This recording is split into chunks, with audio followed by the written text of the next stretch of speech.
Hello दोस्तों, मैं हूं आपका दोस्त सागर और आज मैं आपको कहानी बताऊंगा 2018 में रिलीज हुई film the ballad of Buster Scruggs की, जो कि लियाम नीसन के साथ साथ कई सारे दूसरे एक्टर्स की भी काफ़ी ज़बरदस्त वेस्टर्न एंथोलॉजी मूवी है। वीडियो शुरू करने से पहले मेरी आपसे खास रिक्वेस्ट है कि प्लीज़ आप मुझे थोड़ा सा सपोर्ट करें। उसके लिए आपको इस वीडियो को लाइक करना होगा और चैनल को सब्सक्राइब करना होगा। और इस तरह की मैंने कई सारी लेटेस्ट मूवीज़ का भी एक्सप्लेन किया है, उनका लिंक आपको डिस्क्रिप्शन में मिल जाएगा, तो प्लीज़ आप उन्हें भी ज़रूर देखें। और मुझसे बात करने के लिए आप मुझे इंस्टाग्राम पर फॉलो कर सकते हैं, मेरा आईडी है फ्रेश मोजो इंडिया। तो चलिए बिना टाइम गवाए इस सफर का मजा लेना शुरू करते हैं। फिल्म की शुरुआत में हमें एक बुक देखने मिलती है, जिससे हमें पता चलता है कि फिल्म में हमें 6 वेस्टर्न कहानियां देखने मिलेगी। और फिर फिल्म की पहली कहानी द बैलेड ऑफ बस्टर स्क्रग्स शुरू होती है और हमें एक रेगिस्तान में बस्टर नाम का एक काउबॉय नजर आता है, जो कि अकेले गाना गाते गाते अपने घोड़े के साथ आगे बढ़ता है। और फिर वो एक जगह पर रुक जाता है और वो बस्टर है और उसके घोड़े का नाम लकी है, ये वो बताता है। साथ ही लकी को उसका गाना काफ़ी पसंद है, ये बोलता है। और फिर बस्टर बताता है कि उसके सर पर एक काफ़ी बड़ी बाउंड्री है, जिसमें उसे मारने के लिए काफ़ी लोग घूम रहे होते हैं और इसी वजह से उसे हमेशा लड़ने तैयार रहना पड़ता है। और अब उसे कार्ड खेलने की इच्छा है और इसलिए वो पास के एक बार में जाएगा। और वहीं पर एक छोटे से घर में हमें एक बार दिखता है, जिसमें बस्टर अंदर घुसता है और वहाँ पर कुछ लोग कार्ड्स खेल रहे होते हैं। और फिर बस्टर बारटेंडर के पास आकर रम मांगता है, जिसमें वहाँ बारटेंडर बताता है कि वहाँ पर रम इलीगल है। जिसमें बस्टर बाकी लोग क्या पी रहे हैं ये पूछता है और वहाँ बारटेंडर बताता है कि वो लोग रम पी रहे हैं, लेकिन वो लोग आउटलॉस हैं, जिसमें वो लोग ये पी सकते हैं। और वहाँ बस्टर बताता है कि वो भी आउटलॉ है और वो उनके साथ कार्ड खेलेगा। और वहीं पर एक आदमी बताता है कि बस्टर उनके साथ नहीं खेल सकता क्योंकि वो उनके जैसा नहीं है, जिसमें उसके कपड़े काफ़ी अच्छे होते हैं। और वहाँ बस्टर उसे कोई रोक नहीं सकता, ये बताता है। तब वो आदमी उठता है और वो बस्टर को गन से डराता है और वहीं पर बस्टर उसे और उसके साथियों को मार देता है। और फिर वो बारटेंडर को देखता है जो कि गन लेने जाता है, तब बस्टर उसे भी मार देता है। और फिर वो वहाँ से आगे बढ़ता है और वहाँ से बस्टर एक शहर में आता है, जिसके लिए वो काफ़ी अनजान होता है। और वहाँ बस्टर फिर से एक बार में आता है, जिसमें वहाँ पर काफ़ी सारे लोग होते हैं और उस जगह पर गन्स अलाउड नहीं है, ये एक आदमी बस्टर को बताता है। और तब बस्टर अपनी सारी गन उसे दे देता है। और फिर बस्टर को कार्ड खेलना होता है, तब वो आगे बढ़ता है और उसी के सामने से एक आदमी उठता है, जिसमें बस्टर उसकी जगह ले लेता है और वो उस उठने वाले आदमी के पत्ते लेता है, जो कि काफ़ी लो होते हैं। और तब बस्टर उसकी गेम नहीं खेलेगा, ये बताता है। और वहीं पर एक आदमी बोलता है कि बस्टर ने उसके कार्ड्स देखे हैं तो उसे खेलना होगा, जिसमें बस्टर मना करता है। और तब वो आदमी बस्टर को गन दिखाता है, जिसमें बस्टर बताता है कि वहाँ पर गन्स लाना अलाउड नहीं है और तुम जाकर उन गन्स को रख दो। और वो अपना नाम बताता है, जिसमें वो आदमी खुश होता है और बोलता है कि बस्टर के सर पर काफ़ी बड़ी बाउंड्री है और आज उसका लकी डे है। और वो बस्टर को पिस्तौल दिखाता है और तब बस्टर टेबल की पट्टी पर मारता है और इस आदमी की गन से उसे मारवा देता है और वहीं पर वो गिर पड़ता है। तब बस्टर इस सिचुएशन पर गाना बनाकर उसे गाने लगता है, जो कि सबको काफ़ी पसंद आता है और सभी लोग वहाँ पर नाचने लगते हैं। और वहीं पर मरने वाले आदमी का भाई आकर उसे देखता है और वो काफ़ी दुखी होता है। और फिर वो बस्टर को बोलता है कि उसने चीटिंग करके उसके भाई को मारा है, जिसमें बस्टर बताता है कि वो कभी भी चीट नहीं करता। और तब वो आदमी उसे चैलेंज करता है और वहाँ से बाहर आता है। और तब बस्टर वहाँ से अपनी गन लेकर बाहर आता है, जिसमें वो दोनों वेस्टर्न स्टाइल में लड़ने तैयार होते हैं। और फिर बस्टर सामने वाले आदमियों की सारी उंगलियां उड़ा देता है, जिसमें वो काफ़ी तेज होता है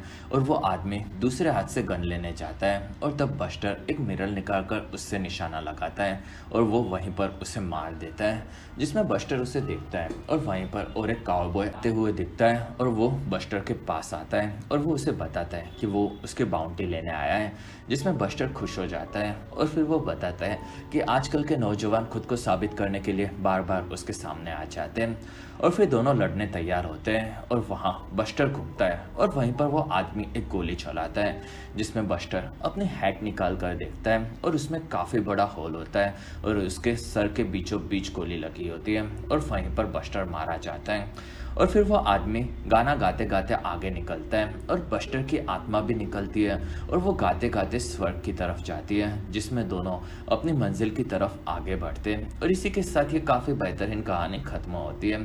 फिल्म का दूसरा कहानी नियर एल्गोडॉन से, जिसकी शुरुआत में जेम्स नाम का एक लड़का न्यू मैक्सिको में एक बैंक के बाहर होता है और फिर वो अंदर घुसता है और वहाँ पर सिर्फ एक ही कर्मचारी दिखते हैं। तब जेम्स उसके पास आता है और वहाँ वो आदमी बताता है कि वो वहाँ पर पैसे डिपॉजिट करवा सकता है, जिसमें जेम्स उसे पूछता है कि तुम यहाँ पर अकेले हो तो किसी ने बैंक को लूटने की कोशिश नहीं की, जिसमें वो आदमी बताता है कि दो लोगों ने ये ट्राई किया था लेकिन वो काफ़ी बुरी हालत में है। और वहीं पर जेम्स उसे गन दिखाता है क्योंकि उसे लगता है कि वो काफ़ी बूढ़ा है और वो मजाक कर रहा है और वो उसे सारे पैसे निकालने कहता है, जिसमें वो आदमी पैसे लेने नीचे झुकता है और वहीं पर 3 शॉटगन से जेम्स पर हमला करता है और वहाँ पर जेम्स ऊपर चढ़ता है। तब वो आदमी वहाँ से भाग जाता है और फिर जेम्स जाकर गन्स को देखता है और वो सारे पैसे लूट लेता है और वहाँ से वो बैंक के बाहर आता है, जिसमें उस पर वो आदमी हमला करता है। और तब जेम्स वहाँ से एक कुएं के पीछे जाकर छुप जाता है और वहाँ वो दूसरी तरफ दिखता है,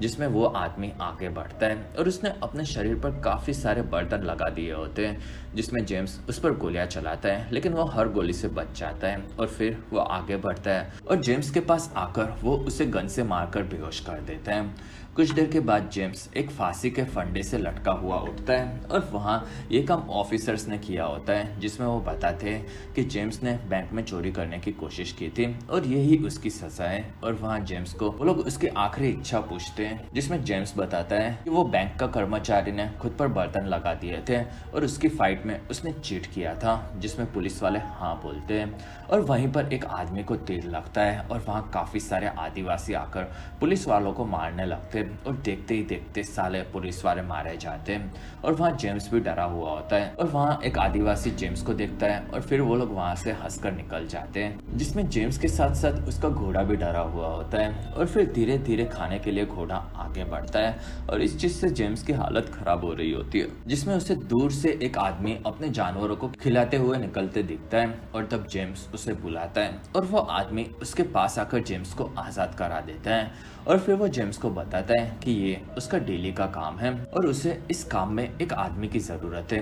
और वो जेम्स को पूछता है कि क्या वो उसके साथ काम करेगा और वहीं पर उसे पुलिस वाले आते हुए दिखते हैं। तब वो आदमी वहाँ से भाग जाता है और फिर से जेम्स पुलिस वालों के बीच में फंस जाता है और फिर जेम्स को पकड़कर वो लोग शहर में लाते हैं, जिसमें उसने सभी ऑफिसर्स को मारा ये वो मेन ऑफिसर को बताते हैं और इस जुल्म में उसे फांसी की सज़ा दी जाने वाली होती है और उसे लटका दिया जाता है, जिसमें वहाँ पर जेम्स के साथ दूसरे 3 लोग और भी होते हैं और वहाँ एक आदमी काफ़ी ज़्यादा रोता है और तब जेम्स उसे लेजेंडरी मीम वाला डायलॉग पूछता है फर्स्ट टाइम और फिर वहाँ उस आदमी को काली टोपी पहनाई जाती है और वहीं पर जेम्स को सभी लोगों के बीच में एक काफ़ी खूबसूरत लड़की नजर आती है, जिसमें दोनों एक दूसरे को देखकर पसंद करने लगते हैं और वहीं पर जेम्स को भी काली टोपी पहनाई जाती है और उसे भी सज़ा देकर मार दिया जाता है और इसी के साथ ये दूसरी कहानी भी खत्म होती है।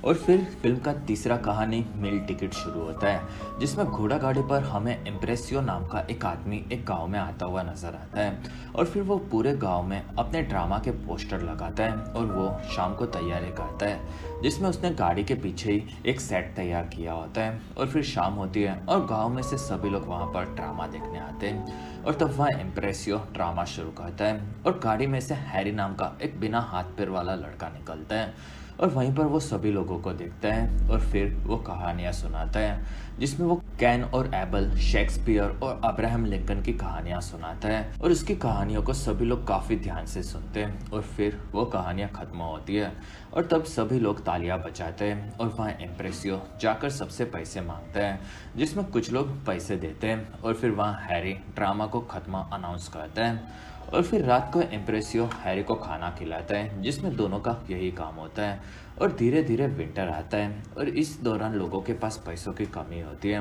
और इसी वजह से इम्प्रेसियो और हैरी फिर से दूसरे शोज करते हैं, जिसमें हर बार लोगों की संख्या घटने लगती है और फिर एक शो के दौरान काफ़ी कम लोग होते हैं और इसी वजह से इम्प्रेसियो को काफ़ी कम पैसे भी मिलते हैं और इस चीज़ से दोनों थोड़े परेशान भी होते हैं और फिर दोनों वहाँ से शहर में आते हैं और वहाँ इम्प्रेसियो हैरी को लेकर एक वेश्यालय में आता है और फिर वो वेश्या के साथ एंजॉय करता है। और उसका काम खत्म होने के बाद वेश्या हैरी के बारे में पूछती है, जिसमें इम्प्रेसियो बताता है कि उससे कुछ भी नहीं होगा। और फिर दोनों फिर से एक गांव में जाकर शो करते हैं, जिसमें वहां भी उनकी हालत काफ़ी ख़राब होती है और वहां उन लोगों के पास पैसे बिल्कुल भी नहीं होते और तब वो लोग वहां से निकल जाते हैं। और इस चीज़ से इम्प्रेसियो काफ़ी दुखी होकर शो को बंद करता है और वहीं पर उसे दूसरी तरफ से काफ़ी सारे लोग दिखते हैं। तब वो उस जगह पर आता है और वहाँ वो देखता है कि एक आदमी एक चिकन को लेकर शो कर रहा है, जिसमें चिकन लोगों के बताए हुए सारे मैथ्स के क्वेश्चन को सॉल्व करके दिखाता है।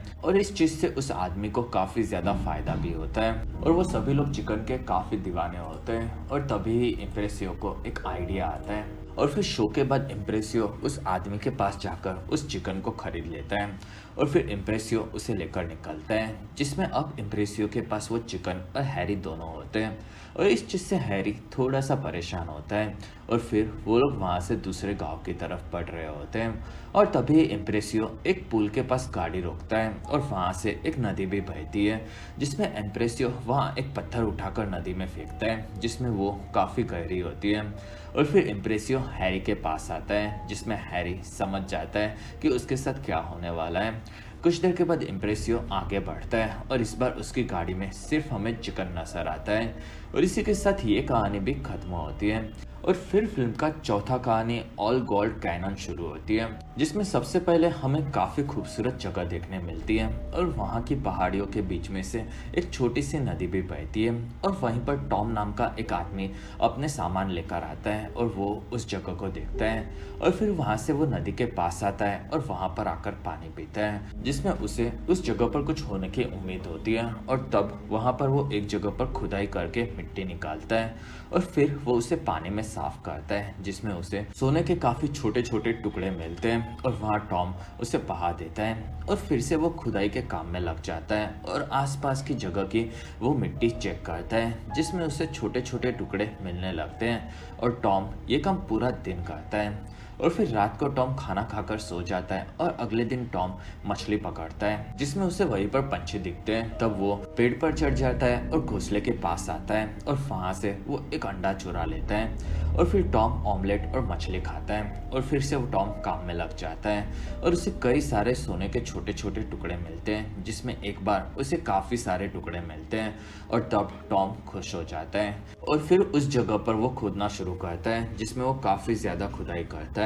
और कई घंटों तक वो यही करता रहता है और फिर नीचे से उसे काफ़ी बड़ा सोने का पत्थर मिलता है। तब वो उसे अपने पास रखता है और वहाँ वो और खोदने लगता है, जिसमें उसके हाथ एक काफ़ी बड़ा सोने का पत्थर लगता है और तब वो चौंक जाता है। लेकिन वहीं पर टॉम को पीछे किसी के होने का एहसास होता है और वहाँ पीछे से एक आदमी टॉम को गोली मारता है और फिर वो सोने को देखकर काफ़ी खुश होता है और वहाँ से वो सोने को लेने जाता है, जिसमें टॉम जिंदा होता है और वो दोनों लड़ने लगते हैं और इसी हाथापाई में टॉम उस आदमी को मार देता है और वो पूरा सोना उसी का है ये वो बताता है। कुछ देर के बाद टॉम ऊपर आकर शांत होता है और फिर वो उस गड्ढे में से सोना भर भर कर बाहर निकालता है और उस मरे हुए आदमी की लाश को उसी में डाल देता है और फिर वो सोने को अपने गधे पर डालता है और वो वहां से निकलता है और फिर टॉम एक जगह पर आता है और वहां से अपने घर की तरफ आगे बढ़ जाता है और इसी के साथ ये कहानी भी खत्म होती है। और फिर फिल्म की पांचवी कहानी द गर्ल हू गॉट ट्रेटल्ड शुरू होती है, जिसमें हमें एलिस नाम की एक लड़की अपने भाई गिलबर्ट के साथ अपने कुछ दोस्तों के घर पर डिनर करते हुए नजर आती है, जिसमें गिलबर्ट को कफ होते हैं और वो कफ बाकी लोगों को आम नहीं लगते, जिसमें वो थोड़ा सा बीमार है ऐसा होने लगता है। और वहाँ एलिस को वो लोग उसके फ्यूचर के बारे में पूछते हैं, जिसमें एलिस बताती है कि उसका भाई गिलबर्ट सैम नाम के एक आदमी के साथ बिजनेस शुरू करने वाला है और वो उसी से शादी करने वाली है, जिसमें वो काफी अच्छा है ऐसा एलिस ने सुना होता है। लेकिन वहाँ उसके दोस्त थोड़े चिंतित होते हैं और वो बताते हैं कि सैम ने उसे प्रपोज नहीं किया है और इसी वजह से वो क्या उसे पसंद करता है कि नहीं ये चीज़ उन्हें नहीं समझती। कुछ दिनों के बाद एलिस और गिलबर्ट कुछ लोगों के साथ दूसरे शहर में जाने निकलते हैं और वहाँ एलिस गिलबर्ट को बताती है कि उसके कुत्ते की काफ़ी कंप्लेंट आ रही है क्योंकि वो काफ़ी ज़्यादा भौंकता है, जिसमें वहाँ गिलबर्ट बताता है कि उसने पूरे पैसे भरे और उसका कुत्ता उसके सामान में आता है, जिसमें वो लोग कुछ भी नहीं कर सकते और वहाँ गिलबर्ट को कफ भी होता है। और फिर रात को एलिस उठती है जिसमें वो गिलबर्ट को काफी ज्यादा खांसते हुए देखती है और अगले दिन सुबह गिलबर्ट मारा जाता है और इस चीज से एलिस काफी दुखी होते हैं और वहां से उन लोगों को लेकर जाने वाले दो लोग गिलबर्ट की मौत पर काफी दुखी है ये बताते हैं और उन दोनों का नाम बिली और आर्थर होते हैं और वो सभी लोगों को वहां से आगे लेके जाने का काम करते हैं जिसमें वहाँ एलिस को आगे जाना है कि वो वापस जाएगी ये बिली पूछता है जिसमें एलिस बताती है कि मेरा पीछे शहर में कोई भी नहीं है और वो अब आगे बढ़ना चाहती है और वहाँ आर्थर और बिली गिलबर्ट को एक जगह पर गाड़ने वाले होते हैं और वहाँ बिली एलिस को वहाँ पर कुछ निशानी बनाने कहता है जिसमें वो मना करती है और तब वो लोग वहीं पर गिलबर्ट को गाड़ देते हैं और फिर वो लोग वहाँ से बाकी लोगों के साथ आगे निकलते हैं और फिर रात को बिली और आर्थर खाना खा रहे होते हैं और वहीं पर एलिस आती है और वो बताती है कि उसके भाई ने अपने साथ एक मैट नाम के एक आदमी को भी लिया था जिसमें वो मैट को $400 देने वाला था और अब मैट पैसे मांग रहा है जिसमें गिलबर्ट के पॉकेट में $2000 थे ये चीज उसे पता चली है और वहाँ बिली बताता है कि वो लोग वापस नहीं जा सकते और अगर गए तो उन्हें लाश के पास कोई निशानी भी नहीं छोड़ी है और इसी वजह से उसे ढूंढना काफी मुश्किल होगा जिसमें बिली मैट से कल बात करेगा और वो उससे कुछ दिनों का वक्त मांग लेगा ये वो बताता है जिसमें एलिस मान जाती है और फिर वो लोग कुछ दिनों तक आगे बढ़ते रहते हैं जिसमें वहाँ मैट गुस्से से रास्ते में एलिस को देखता रहता है और फिर 3 दिन के बाद एलिस के पास बिली आता है और वो बताता है कि उसके कुत्ते की काफ़ी सारे लोग कंप्लेंट कर रहे हैं जिसमें एलिस बताती है कि वो गिलबर्ट का कुत्ता था और तब वहाँ बिली उसे मारने की परमिशन मांगता है जिसमें एलिस उसे हाँ बोलती है और तब बिली उसे लेकर वहाँ से निकलता है जिसमें वहीं पर एक गोली चलने की आवाज़ आती है और वहाँ एलिस इस चीज़ को देख रही होती है और वहाँ बिली उसके पास आकर बताता है कि वो कुत्ता बच गया और फिर वो लोग आगे बढ़ते हैं जिसमें मैट और एलिस साथ में ही होते हैं और फिर कुछ दिनों के बाद फिर से एलिस बिली और आर्थर के पास आती है और वो बताती है कि मैट कह रहा है कि उसे अभी के अभी पैसे चाहिए वरना वो उनके साथ आगे नहीं आएगा और उसे उस पैसों को उसके घर पर पहुंचाने हैं और वहाँ एलिस के पास उसे देने के लिए पैसे नहीं है ये वो बताती है तब वहाँ बिली मैट को छोड़कर जाने देने कहता है जिसमें वो उससे 1 दिन का वक्त मांगता है जिसमें एलिस उसे हाँ बोलती है और फिर वो वहाँ से निकलती है अगले दिन वो लोग सब आगे बढ़ रहे होते हैं और वहाँ आर्थर और बिली बात करते हैं जिसमें वहाँ बिली बताता है कि वो एलिस को प्रपोज करने के बारे में सोच रहा है जिसमें वो अब सेटल होना चाहता है और वहाँ आर्थर हाँ बोलता है तब बिली वहाँ से आगे बढ़ता है और फिर शाम को एलिस डांस देख रही होती है और वहाँ उसे बिली आकर उसे अपने पास बुलाता है और वो दोनों जाकर बात करते हैं जिसमें बिली बताता है कि वो उसे पसंद करता है और वो उससे शादी करना चाहता है और शादी के बाद वो मैट के सारे पैसे भी चुका देगा और वहाँ एलिस ज़्यादा इंटरेस्ट नहीं दिखाती तब वहाँ बिली उसे बताता है कि उसका पार्टनर आर्थर अब बूढ़ा हो चुका है और वो कई सालों से अकेला है जिसमें वो लोग साथ में ही रहते हैं और ज़मीन पर सोते और वो आर्थर की तरह अकेला नहीं रहना चाहता जिसमें उसे जिंदगी में किसी की ज़रूरत है और वो एलिस को वक्त लेकर जवाब देने कहता है और वहाँ से बिली निकल जाता है और फिर अगले दिन तक एलिस जवाब नहीं देती और वहाँ से सब लोग आगे बढ़ रहे होते हैं और फिर एक जगह पर सब रुकते हैं और वहाँ बिली एलिस को ढूंढकर उसके पास आ जाता है और वो उसे सबके साथ में रहने कहता है वरना वो खो सकती है ये वो बताता है साथ ही वो उसे जवाब पूछता है जिसमें एलिस उससे शादी करने के लिए तैयार है ये वो बताती है और इस चीज़ से बिली काफ़ी खुश हो जाता है और फिर दोनों वहाँ से निकलते हैं और फिर बिली आकर ये चीज़ आर्थर को बताता है जिसमें आर्थर कुछ भी नहीं बोलता और फिर वो अपने काम में लगा होता है और वहाँ बिली उससे अलग होकर अब अपना घर बसाएगा ये बताता है और फिर रात को बिली और एलिस अपने बारे में एक दूसरे को बताते हैं वहाँ एलिस बताती है कि वो उसके भाई से काफ़ी परेशान थी जिसमें वो कई सारे नए बिजनेस शुरू करता रहता था लेकिन उसमें से एक भी सक्सेसफुल नहीं हुआ था साथ ही उसके साथ वो हमेशा डरी हुई रहती थी लेकिन बिली के साथ उसे सेफ फील होता है जिसमें बिली इस चीज़ से खुश हो जाता है और वहाँ एलिस उसे देखती रहती है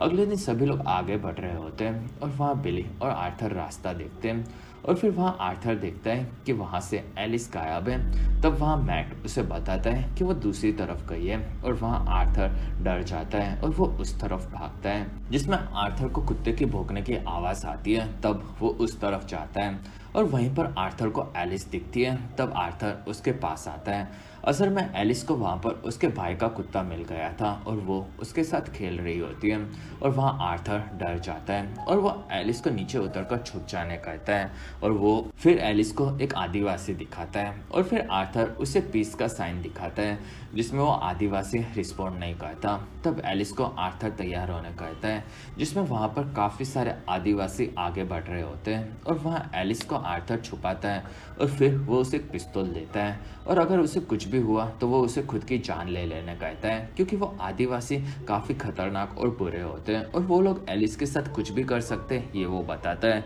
जिसमें एलिस इस चीज़ के लिए मान जाती है। और फिर आर्थर लड़ने तैयार होता है और वहाँ आदिवासी आगे बढ़ते हैं जिसमें आर्थर उन्हें एक एक करके मारने लगता है और वो कई सारे लोगों को मार देता है और फिर वो लोग वहाँ से दूसरी तरफ जाते हैं और वहीं पर एक खाली घोड़ा आर्थर की तरफ आता है जिसमें आर्थर उसे देखता है और उसमें से एक आदिवासी पीछे से निकलकर आर्थर को एक हथौड़े से मारता है जिसमें आर्थर वहीं पर गिर पड़ता है और फिर वो आदिवासी आर्थर को काटने जाता है और वहाँ आर्थर उठता है और वो उसे उड़ा देता है और फिर आर्थर दूसरी तरफ आता है जिसमें वो देखता है कि वहाँ से सभी आदिवासी निकल चुके हैं और फिर आर्थर एलिस के पास आता है और वहाँ पर एलिस ने खुद की जान ले ली होती है क्योंकि उसे लगा था कि आर्थर मर चुका है और इसी चीज़ से आर्थर दुखी होता है और फिर आर्थर वहाँ से अपना सामान लेता है और वो आगे बढ़ता है और उसे उसकी जाती हुई गाड़ियाँ दिखती है और वहाँ बिली आर्थर के पास आता है और वहाँ आर्थर के पास बिली को कुछ भी बताने के लिए शब्द ही नहीं होते और इसी के साथ ये कहानी भी खत्म होती है। और इसके बाद फिल्म का छठवां और आखिरी कहानी द मॉर्टल रिमेन्स शुरू होता है जिसमें एक काफी सुहानी सी शाम के दौरान एक घोड़ा गाड़ी में 5 लोग सफर कर रहे होते हैं जिसमें 2 बाउंटी हंटर्स, एक लेडी, एक फ्रेंचमैन और एक ट्रैपर नाम का आदमी होता है जिसमें वहाँ एक बाउंटी हंटर गाना गाता है और इस चीज से सब लोगों को काफी डिस्टर्ब होता है और फिर वो रुकता है और वहाँ ट्रैपर को इस चीज से परेशानी होती है। तब बाउंटी हंटर आगे गाना नहीं गाएगा ये बताता है और फिर सभी लोग अपने बारे में बताता है जिसमें ट्रैपर बताता है कि वो जंगल में रहता है और वो एक औरत के साथ रहता है जिसमें वो एक दूसरी कंट्री से है और वो दोनों एक दूसरे की भाषा नहीं समझते लेकिन वो दोनों काफ़ी अच्छे से सेक्स करते हैं लेकिन वो पूरी तरह से बता नहीं सकता क्योंकि वहाँ पर एक लेडी है ये वो बोलता है और उसकी बातें किसी को भी खास पसंद नहीं आती और वहाँ लेडी बताती है कि उसके हिसाब से 2 तरह के लोग होते हैं जिसमें लोग या तो एक दूसरे से प्यार करते हैं या तो नहीं करते और वहाँ ट्रैपर से वो पूछती है कि क्या वो उसके साथ रहने वाली औरत से प्यार करता है जिसमें ट्रैपर बताता है कि उसे ये चीज़ नहीं पता क्योंकि वो उसकी भाषा नहीं समझता और ये चीज़ प्यार नहीं है ये लेडी बताती है और वहाँ फ्रेंचमैन लेडी से उससे के बारे में पूछते हैं जिसमें वो बताती है कि वो उसके पति से मिलने जा रही है और वो एक टीचर है और वैसे तो दोनों कई सालों पहले अलग हो गए लेकिन फिर भी दोनों के बीच में काफ़ी ज़्यादा प्यार है और वहाँ फ्रेंचमैन बताता है कि वो टीचर है मीन्स वो काफ़ी स्मार्ट होगा और स्मार्ट लोग कभी भी किसी से प्यार नहीं करते और वहाँ लेडी को ऐसा नहीं लगता ये वो बताती है जिसमें फ्रेंचमैन बताता है कि वो लेडी उससे प्यार करती है लेकिन वो आदमी उसे सिर्फ दिखाने के लिए प्यार करता है जिससे इस चीज़ से उसे कुछ फर्क ना पड़े और वो असल में उससे प्यार नहीं करता और वहाँ लेडी बताती है कि ये चीज़ गलत है और उन लोगों के बच्चों की वजह से उनमें काफ़ी प्यार है जिसमें वो इतने दिनों तक अपने लड़के के साथ रहती थी और वहाँ फ्रेंचमैन बताता है कि उसके लड़के को उसका साथ रहना पसंद नहीं होगा और इसी वजह से वो वहाँ से निकल रही है और इतना सच सुनकर लेडी की हालत खराब होने लगती है और वहाँ उसे सांस लेने में तकलीफ होती है। तब वहाँ फ्रेंचमैन गाड़ी रोकने के लिए उस आदमी को बोलता है लेकिन वो उसकी बात नहीं सुनता और वहाँ बाउंटी हंटर बताता है कि ये गाड़ी मंजिल पर पहुंचने के पहले नहीं रुकने वाली क्योंकि वो उन लोगों के लिए काम करता है और वहाँ लेडी की हालत थोड़ी सी ठीक होती है और वहाँ दोनों बाउंटी हंटर्स अपने बारे में बताते हैं जिसमें वो लोग लोगों को मारने का काम करते हैं और इस चीज़ से सभी लोग चौंक जाते हैं और वहाँ बाउंटी हंटर्स बताते हैं कि उन लोगों ने इस गाड़ी चलाने वाले को मारने के लिए पकड़ा था लेकिन वो काफ़ी अच्छा था और इसी वजह से उन्होंने उसे छोड़ दिया और अब वो तीनों साथ में काम करते हैं और उन दोनों में से एक मरने वाले आदमी को कहानी सुनाता है और दूसरा उसे मार देता है। जिसमें उनके हिसाब से दो ही तरह के लोग होते हैं, एक होते हैं जिंदा और दूसरे होते हैं मुर्दा। और ये चीज़ उन्हें उनके काम से लगती है, जिसमें वो लोग जब भी लोगों को मारते हैं तब वो लोग अपने आखिरी मौत के पलों में उन्होंने क्या किया इस चीज़ से सेंस बनाने की कोशिश करते हैं और इस चीज़ से उनकी ज़िंदगी पर असर पड़ना चाहिए। जिसमें लेडी पूछती है कि क्या उनकी ज़िंदगी पर असर पड़ता है, जिसमें बाउंटी हंटर बताता है कि ये उसे नहीं पता क्योंकि उसका काम सिर्फ लोगों को मारना है। और वहाँ वो लोग एक होटल में पहुँचते हैं और फिर दोनों वहाँ से उतरते हैं और वहाँ गाड़ी वाले की मदद से दोनों एक लाश को नीचे लेते हैं और फिर दोनों उस लाश को लेकर होटल में घुस जाते हैं। और वहाँ पर बाकी तीनों काफ़ी डरे हुए होते हैं और फिर वो लोग भी उतरते हैं और तीनों होटल में जाते हैं और फिर तीनों अंदर घुसते हैं, जिसमें वहाँ बाउंटी हंटर लाश को लेकर ऊपर जा रहे होते हैं और वहाँ फ्रेंचमैन उनकी घोड़ा गाड़ी को लेकर जाते हुए आदमी को देखता है और फिर वो होटल के दरवाजे को बंद कर देता है। और इसी के साथ ये फिल्म खत्म होती है। फिल्म में हमें इंसानों के मौत को देखने के नज़रिए के बारे में बताया गया है, जिसमें लोग अपनी मौत के आखिरी पलों में उनके किए हुए कामों को याद करते हैं, लेकिन इस चीज़ से कुछ भी फर्क नहीं पड़ता। और इस फिल्म की हर कहानी में मौत को अलग अलग तरीके से दिखाया गया है, जिसमें ये चीज़ स्टार्टिंग में काफ़ी फनी होती है, लेकिन धीरे धीरे ये मौत काफ़ी ज़्यादा सीरियस और डार्क होने लगती है। और इसी के साथ ये शानदार फिल्म का एक्सप्लेनेशन भी खत्म होता है। और अगर आपको हमारा वीडियो पसंद आए तो प्लीज़ लाइक करें, एम करते 1000 लाइक्स। वीडियो के डिस्क्रिप्शन में आपको दूसरी मूवी सीरीज की भी एक्सप्लेन वीडियो देखने मिलेगी, तो प्लीज़ आप उन्हें देखना ना भूलें। और हमारी वीडियो आपको कैसी लगी और आप कौन सी दूसरी मूवी का एक्सप्लेनेशन देखना चाहते हो या आप मुझे कमेंट सेक्शन में ज़रूर बताएं। और आप हमारे दूसरे वीडियोस भी देख सकते हो। और अगर आपको मेरा काम पसंद आए तो प्लीज़ आप मुझे इंस्टाग्राम पर फॉलो करना ना भूलें। मेरा आईडी है फ्रेश मोजो इंडिया।